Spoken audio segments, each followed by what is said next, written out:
when I was born, my mom bought the VW Bug. She's always had a VW Bug. Never got rid of, never messed it up, never blew it up. My father-in-law is that one that actually got me hardcore collecting into it.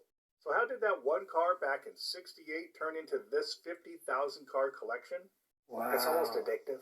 Good on him. You know, back then, I would buy everything that had Hot Wheels on it. It didn't matter what it was.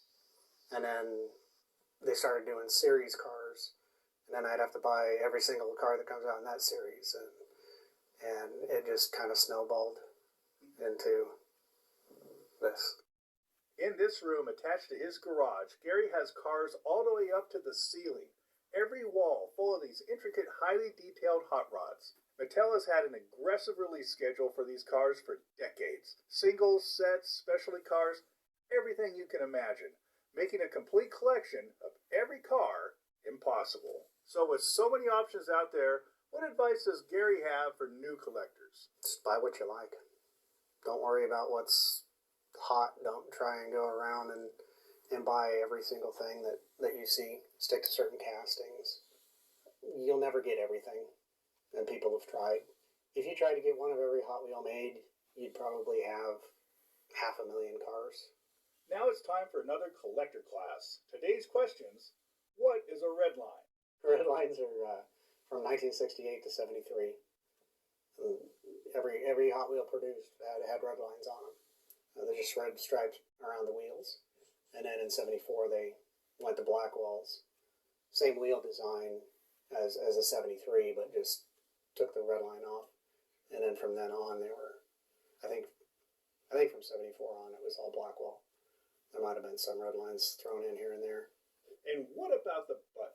First 16 that they produced had buttons, and all the way up until 71, I think it was, had buttons. Maybe 72.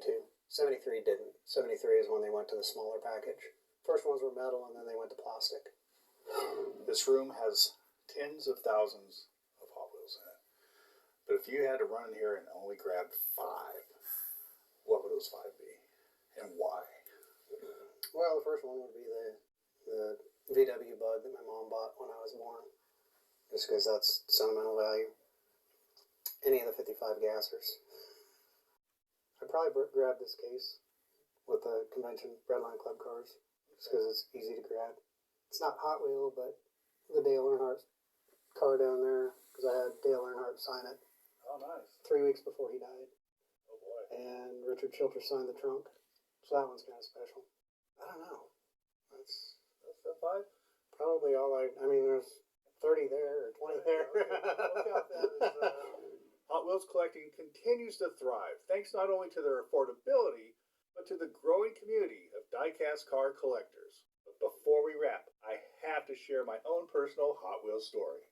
In the late 1960s, I joined the Hot Wheels Collectors Club, and in the mail I got this really cool chrome Mustang, which I took to school the next day, showed it through show and tell, and somebody ripped it off from my desk. And this car right here, the Boss Hoss, that is that car, which 50 years later, I am still angry about somebody ripping this off from my desk at school. Now head on down to most any store and pick up 1 or 2 of these inflation-proof toys. The track is optional, the fun is guaranteed.